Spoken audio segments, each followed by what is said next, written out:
সাহাবীদের মধ্যে আমরা একজন সাহাবীর নাম জানি যে দাহিয়াতুল কলবি। এমন একজন সাহাবী, যেই সাহাবী রাসূলের কাছে আসলেন, আসার পরে কান্নাকাটি করেন। নবী আমার বলে, ওগো তাহিয়া, কেন কান্নাকাটি করো? তোমাকে কি কেউ জোর করে কালিমা পড়াইছে কিনা? তাহিয়াতুল কলবি বলে, নবী গো, আমি এই জন্য কান্নাকাটি করি, আমাকে কেউ জোর করে কালিমা পড়াই নাই। আমি তাহিয়ার জীবনে এমন কোনো গুনাহ নাই যেই গুনাহটা আমি তাহিয়া করি নাই। জীবনে বহুত গুনাহ করেছি। আজকে আমাকে কিছু গুনাহ এমন ভাবে ধাক্কা দেয়, আপনার আল্লাহ কি ক্ষমা করতে পারবে কিনা? নবী আমার বলে, ওগো তাহিয়া, আমি বলে দিলাম, আল্লাহ বলেছেন কোন ব্যক্তি যদি একবার লা ইলাহা ইল্লাল্লাহ পড়ে, আল্লাহ তাআলা তার জীবনের গুনাহ সবটুকু মাফ করে দেয়। তুমি এমন কি অন্যায় করেছো যে আমার আল্লাহ তোমার গুনাহকে ক্ষমা করতে পারবে না? তাহিয়াতুল কলবি বলে, নবী গো, আমি হলাম জাহিলিয়াতের যুগের একজন লোক।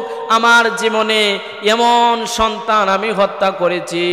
আমাদের যুগটা ছিল কন্যা সন্তান দুনিয়াতে আসলে তাকে হত্যা করে ফেলতে হবে, এমন একটা যুগ ছিল। তাহিয়াতুল কলবি বলে, নবী আমার জীবনে কতই অন্যায় করেছি, কত কন্যা সন্তান হত্যা করেছি, আমার বিন্দু পরিমাণ কষ্ট লাগে না, কিন্তু সব থেকে কষ্ট লাগে এটাই, আমার নিজ মেয়েটাকে আমি নিজের হাতে হত্যা করেছি। নবী গো, আমার জীবনে কেমন গুনাহ করেছি আপনি জানেননি, বলবো নি আপনার কাছে। আমি আজকে এই জন্য আপনার কাছে কান্নাকাটি করি। আমি বাপ ছেড়ে আসলাম, এই জন্য কান্নাকাটি করি না। আপনার কোন সাহাবী আমাকে জোর করে কালেমা পড়াই নাই, এই জন্য আমি কান্নাকাটি করি নাই। আমি আজকে বুঝলাম, ইসলাম গ্রহণ করেছি। আমি এমন জীবনে গুনাহ করেছি, আমি জানি না আমার আল্লাহকে আমার গুনাহ কাটা মাফ করবে কিনা। ওগো নবীজি, আমি যখন আমার বিবির গর্ভের মধ্যে আমি 6 মাসের একটা বাচ্চা রেখে যাই, আমি আমার বিবিকে নসিহত করে যাই, আমি সফরের জন্য চলে যাচ্ছি, আসতে কিছু বছর কেটে যাবে, তোমার গর্ভে ধারণ যে সন্তানটা যদি ছেলে হয়, যদি ছেলে সন্তান হয় তাহলে তাকে জীবিত রাখবে, আর যদি কন্যা সন্তান হয় তাহলে তাকে হত্যা করে ফেলবে। নবী গো, আমি নসিহত করে চলে গেলাম। আমি যখন কিছুদিন পর আসলাম, আয়েশা দেখি আমার ঘরের মধ্যে একটা পুটপুটি কন্যা সন্তান। আমি যখন ঘরের মধ্যে আসলাম, এমন একটা বাচ্চা, আমি 6 থেকে 7 বছর পরে যখন আমি সফর করে আসলাম, আসার পরে আমার ঘরের মধ্যে সন্তান, কন্যা সন্তানটাকে দেখতে পেলাম। কন্যা সন্তান। আজকে আমি যে বিষয়টা নিয়ে আলোচনা করব সেটা হলো হেদায়েত নিয়ে আমি আলোচনা করব। আজকে আমি প্রতি জুম্মায় বলেন বিভিন্ন জায়গার মধ্যে ওয়াজ নসিহত হয়, কেউ হেদায়েত করতে পারবে না, কিন্তু আপনাকে হেদায়েতের রাস্তা দেখাইতে পারবে। বলতে পারেন যে হুজুর প্রতি জুম্মায় আলোচনা করেন, বিভিন্ন জায়গার মধ্যে মাহফিলে আলোচনা হয়, মানুষ তো হেদায়েত হয় না। আমাকে যদি আল্লাহ হেদায়েতই করতো, আল্লাহ যদি হেদায়েতের মালিক হতো, তাহলে আল্লাহ আমাকে হেদায়েত করতো, তাহলে নামাজ আল্লাহ আমাকে পড়াইতো, মানুষ কেন দিনের দাওয়াত দেয়? আবার অনেকেরই মনের ভিতরে প্রশ্ন, যদি আল্লাহ হেদায়েতের মালিক হয়ে থাকেন, তাহলে এই দুনিয়ার মধ্যে আদম থেকে নিয়ে মুহাম্মদুর রাসূলুল্লাহ সাল্লাল্লাহু আলাইহি ওয়াসাল্লাম পর্যন্ত অসংখ্য অগণিত পয়গম্বর দুনিয়াতে পাঠাইছেন তাদেরকে হেদায়েতের রাস্তা দেখাইবার জন্য। তাহলে আল্লাহ যদি হেদায়েতের মালিক হন, তাহলে নবী রাসূল পাঠানোর কোনো প্রয়োজন ছিল না। মনের ভিতরে অনেকেরই প্রশ্ন, অনেকে আমাকে প্রশ্ন করে। আল্লাহ তাআলা হেদায়েতের মালিক, নবী রাসূলগণ হলো হেদায়েতের মাধ্যম, উলামায়ে কেরাম হলো হেদায়েতের মাধ্যম। আল্লাহ যাকে ইচ্ছা করবেন সেই হেদায়েত হতে পারবেন, আল্লাহ যাকে ইচ্ছা করবেন না তাকে হেদায়েত করা যাবে না। যদি নবীদের ভিতরে যদি হেদায়েত করার দায়িত্ব আল্লাহ পাক রব্বুল আলামিন দিতেন, যদি নবীদের মধ্যে এমন ক্ষমতা দিতেন যে তুমি তাকে হেদায়েত করতে পারবে, তাহলে নবী আমার দিনের পর দিন দিনের দাওয়াত দিয়েছেন, মানুষের কাছে দাঁড়ে দাঁড়ে গিয়েছেন, অনেক আঘাতিত হয়েছেন, অনেক গালিগুলাজ শুনতে হয়েছে, কিন্তু নিজেদের মধ্যে আপন চাচারাও পর্যন্ত ওনার কালিমা গ্রহণ করে নাই। যদি ওনার কালিমা যদি চাচারা গ্রহণ করত, উনার হাতে যদি আল্লাহ পাক রব্বুল আলামিন এই ক্ষমতাটা দিত যে আপনি হেদায়েত করতে পারবেন, হেদায়েতের দায়িত্ব আমি আপনাকে দিয়েছি, আমি আল্লাহর কাছে না নবীরাও হেদায়েত করতে পারে, তাহলে আপনারা একটু চিন্তা করে দেখেন, নবীর চাচা আবু তালেব মনে হয় নবীকে কম ভালোবেসেছিলেন? নবীকে কম ভালোবেসেছিলেন? জীবনের চেয়েও বেশি ভালোবেসেছে। যেই নবী দুনিয়াতে আসার পরে বাবার আদর স্নেহ পায় নাই, বাবা দুনিয়া থেকে চলে গিয়েছে, নবীজি দুনিয়াতে আসার আগেই উনার মাও দুনিয়াতে বেশি দিন টিকতে পারে নাই, আল্লাহর ডাকে চলে গিয়েছেন। উনার দাদা উনাকে লালিত পালিত করেছেন, দাদাও চলে গিয়েছেন। উনার কেউ ছিল না, আপন চাচা ছিল আবু তালেব। এই আবু তালেব উনাকে এমনভাবে ভালোবাসতেন, এমনভাবে উনাকে লালিত পালিত করেছেন। আবু তালেব রাসূলকে শিশুকাল থেকে নিয়ে ঘুমানোর দায়িত্ব আবু তালেব করেছেন, গোসল করানোর দায়িত্ব আবু তালেব করেছেন, সমস্ত দিক নির্দেশনের দায়িত্ব আবু তালেব করেছেন।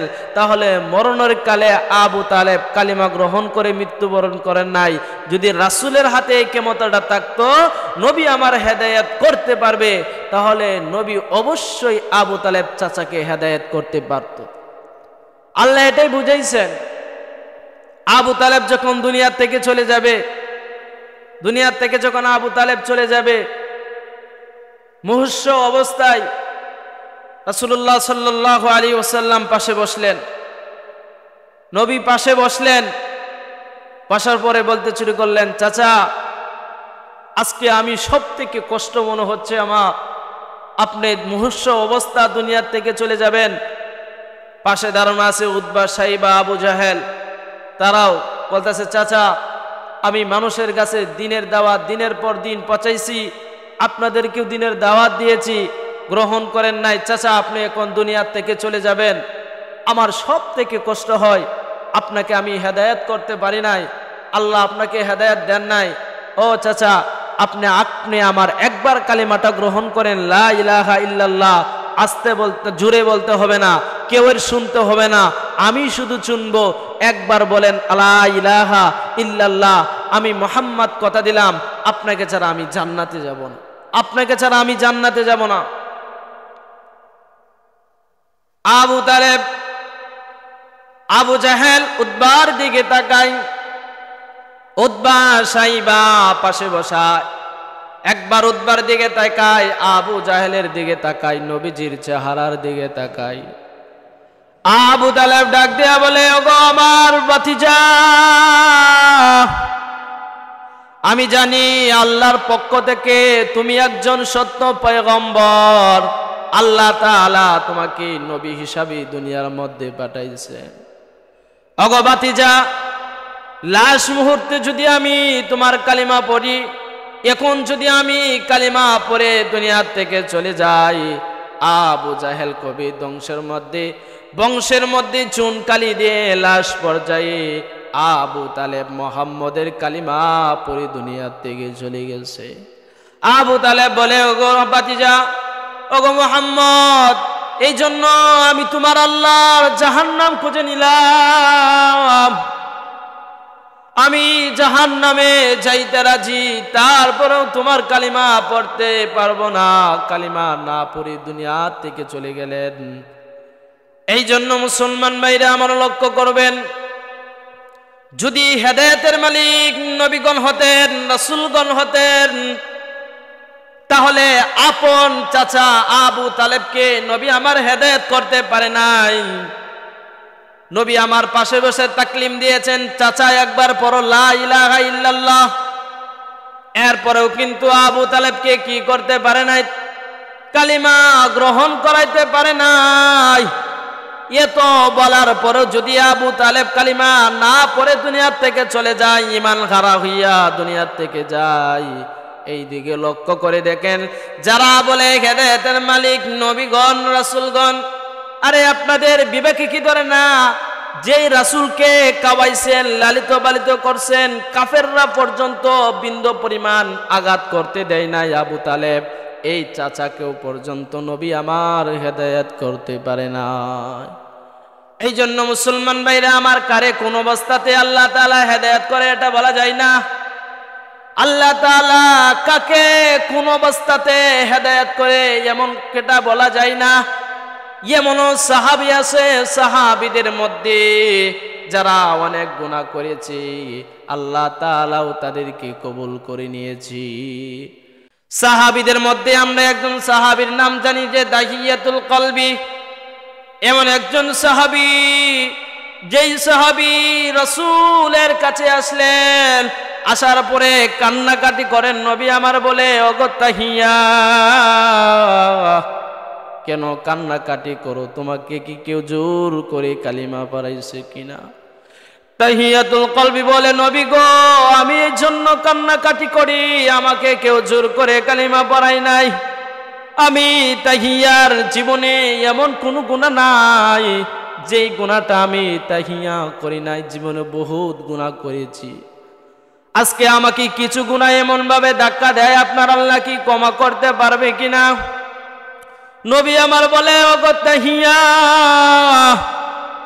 আমি বলে দিলাম, আল্লাহ বলেছেন কোন ব্যক্তি যদি একবার লা ইলাহা ইল্লাল্লাহ পড়ে, আল্লাহ তাআলা তার জীবনের গুনাহ সবটুকু মাফ করে দেয়। তুমি এমন কি অন্যায় করেছো যে আমার আল্লাহ তোমার গুনাহকে ক্ষমা করতে পারবে না? তাহিয়াতুল কলবি বলে, নবী গো, আমি হলাম জাহিলিয়াতের যুগের একজন লোক। আমার জীবনে এমন সন্তান আমি হত্যা করেছি। আমাদের যুগটা ছিল কন্যা সন্তান দুনিয়াতে আসলে তাকে হত্যা করে ফেলতে হবে, এমন একটা যুগ ছিল। তাহিয়াতুল কলবি বলে, নবী আমার জীবনে কতই অন্যায় করেছি, কত কন্যা সন্তান হত্যা করেছি, আমার বিন্দু পরিমাণ কষ্ট লাগে না। কিন্তু সব থেকে কষ্ট লাগে এটাই, আমার নিজ মেয়েটাকে আমি নিজের হাতে হত্যা করেছি। নবী গো, আমার জীবনে কেমন গুনাহ করেছি আপনি জানেননি, বলবো নি আপনার কাছে। আমি আজকে এই জন্য আপনার কাছে কান্নাকাটি করি। আমি বাপ ছেড়ে আসলাম, এই জন্য কান্নাকাটি করি না। আপনার কোন সাহাবী আমাকে জোর করে কালেমা পড়াই নাই, এই জন্য আমি কান্নাকাটি করি নাই। আমি আজকে বুঝলাম, ইসলাম গ্রহণ করেছি। আমি এমন জীবনে গুনাহ করেছি, আমি জানি না আমার আল্লাহকে আমার গুনাহ কাটা মাফ করবে কিনা। ওগো নবীজি, আমি যখন আমার বিবির গর্ভের মধ্যে আমি 6 মাসের একটা বাচ্চা রেখে যাই, আমি আমার বিবিকে নসিহত করে যাই, আমি সফরের জন্য চলে যাচ্ছি, আসতে কিছু বছর কেটে যাবে, তোমার গর্ভে ধারণ যে সন্তানটা যদি ছেলে হয়, যদি ছেলে সন্তান হয় তাহলে তাকে জীবিত রাখবে, আর যদি কন্যা সন্তান হয় তাহলে তাকে হত্যা করে ফেলবে। নবী গো, আমি নসিহত করে চলে গেলাম। আমি যখন কিছুদিন পর আসলাম, আয়েশা দেখি আমার ঘরের মধ্যে একটা পুটপুটি কন্যা সন্তান। আমি যখন ঘরের মধ্যে আসলাম, এমন একটা বাচ্চা, আমি 6 থেকে 7 বছর পরে যখন আমি সফর করে আসলাম, আসার পরে আমার ঘরের মধ্যে সন্তান, কন্যা সন্তানটাকে দেখতে পেলাম।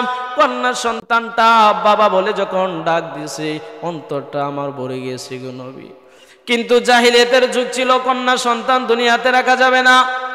আমার বিবি কন্যা সন্তানটাকে লুকাতো অবস্থায় লুকাইয়া লালিত পালিত করেছেন, এমন ভাবে তাকে বাহিরে বার করতে দেন নাই, ঘরের ভিতরে রেখে লালিত পালিত করে 7 বছর মেয়েটা বড় করেছে। নবী গো আমার, আমি যখন সফর করে আসলাম, বিবিকে জিজ্ঞেস করলাম, বিবি সন্তানকে, বিবি চোখ দিয়ে পানি পড়ে আর বলে, স্বামী, কোনদিন আমি আপনার কাছে কোনো আবদার করি না, আজকে আমি একটা জিনিস আবদার করব, আবদারটা রাখবেন কিনা? আমার বিবিকে বললাম, বিবি কি আবদার করতে চাও বলো, আমি আবদার রাখবো। নবী আমার বিবি চোখ দিয়ে পানি পড়ে কান্না করে বলে, স্বামী, আপনি নসিহত করেছিলেন যদি গর্ভে ধারণী, আমার যে সন্তানটা গর্ভে ধারণ করেছিলাম ছেলে সন্তান হয় তাহলে তাকে জীবিত রাখার জন্য, আর যদি কন্যা সন্তান হয় তাহলে তাকে হত্যা করে দেওয়ার জন্য। ওগো স্বামী, আমার আজকে কন্যা সন্তান হয়েছে, 7 বছর আগে কন্যা সন্তান হয়েছে। আপনার সামনে যে বাচ্চাটা এসেছে সে হলো আপনার মেয়ে, কন্যা সন্তান, আমি তাকে হত্যা করতে পারি না। ওগো স্বামী বলেন তো আমি তো 10 মাস পর্যন্ত আমি গর্ভে ধারণ করেছি, আমি কিভাবে তাকে হত্যা করব? তাহিয়াতুল কলবি বলে নবী গো, আমি যখন আমার স্ত্রীর আবদারটা রাখলাম, কিন্তু আমি যখন মানুষের নিকট বলতে শুরু করলো তাহিয়ার করে কন্যা সন্তান এসেছে, তাহিয়ার জীবনে কত কন্যা সন্তান মেরেছে, আজকে তাহিয়ার করে কন্যা সন্তান জন্য গ্রহণ করেছে, এই জন্য তাহিয়া কি করে না? এই জন্য তাহিয়া তার কন্যা সন্তানকে হত্যা করে না। আমি রাস্তাঘাটে বের হই, মানুষ আমাকে নিয়ে নিন্দাইতে থাকে, মানুষ আমাকে বলা বলি করতে শুরু করে। ওগো তাহিয়া, তুমি জীবনে কত কন্যা সন্তান করেছো, হত্যা করেছো? তুমি জানো না এই সমাজের মধ্যে কন্যা সন্তান বরদাস্ত করা হয় না, এই কন্যা সন্তান গ্রহণ করা হয় না, হত্যা করতে হবে। তাহিয়াতুল কলবি বলে নবী গো, কিছুদিন যাওয়ার পর আমি আর এমন অসম্মানী হলাম, কন্যা সন্তানটাকে আমি সিদ্ধান্ত নিয়েছি আর দুনিয়াতে রাখবো না। বিবি আমাকে, আমি যখন বিবিকে বললাম ওগো বিবি, অনেক দিন পর আসলাম, আমার সন্তান কন্যা সন্তানকে সাজায়া দাও, আমি তার নানার বাড়িতে নিয়ে যাব। বিবি আনন্দিত হয়ে কন্যা সন্তানটাকে সাজাইয়া দিলেন, কন্যা সন্তানটাকে নিয়ে শ্বশুর বাড়ির দিকে রওনা হলেন। এক পর্যায়ে যাইতে যাইতে যখন ভিন্ন রাস্তা দিয়ে যাই, কন্যা সন্তান ডাক দিয়ে বলে বাবা, আমি বহুবার আমার নানার বাড়িতে গিয়েছি, কিন্তু এই রাস্তা দিয়ে আমি কোনো সময় যাই নাই, রাস্তা এটা না, তুমি ভুল করে ফেলেছো। তারপরেও কন্যা সন্তানটা বুঝতে পারে নাই, বাবা আমাকে হত্যা করার জন্য নিয়ে যাচ্ছে। নবী আমার সন্তানটাকে নিয়ে আমি এক পর্যায়ে যখন জঙ্গলের দিকে রওনা হলাম, নবী গো, আমি এমন একটা স্থানের ভিতরে নিলাম, নেওয়ার পরে গর্তকরণ করতে শুরু করলাম। কন্যা সন্তানটা আমার পাশে দাঁড়াইয়া নবী আমাকে বলা বলি বলতে শুরু করলো, ওগো বাবা, এত রৌদ্রের মধ্যে তুমি কেন গর্তকরণ করো গো বাবা? বাবা তুমি কেন গর্তকরণ করো? সন্তানটা আমার বুঝতে পারে নাই, তাকে হত্যা করে ফেলবো। শরীরের গামগুলা মুছে দিচ্ছে, মেয়ে সন্তানটা আমার গামগুলা মুছে দিচ্ছে, এরপরেও কন্যা সন্তানটা বুঝতে পারে না। নবী আমার এক পর্যায়ে যখন আমার মেয়ের হাতগুলো আমি পিছন দিয়ে বেঁধে ফেললাম, মেয়েটা চিৎকার মেরে বলে বাবা, আমি এখন বুঝতে পেরেছি কেন তুমি গর্তকরণ করলি। আমার মা বলেছিল সমাজের মধ্যে কন্যা সন্তান রাখা যায় না। তুমি বাবা জীবনে কত কন্যা সন্তান হত্যা করেছিলে, আমার মা সব বলেছে, কিন্তু আমি এখন বুঝতে পেরেছি গো বাবা, তুমি আমাকে দুনিয়াতে রাখবে না। বাবা আমার দুইটি চোখ যেই দিকে যায় আমি চলে যাব, আমাকে হত্যা করো না গো বাবা, আমাকে হত্যা করো না। নবী আমার মেয়েটা এমন ভাবে অনুদর করছে, আমি তারপরও আমার মনটা গলে না। নবী আমার মেয়েটাকে হাত পা বেঁধে আমি গর্তের মধ্যে রেখে দিলাম।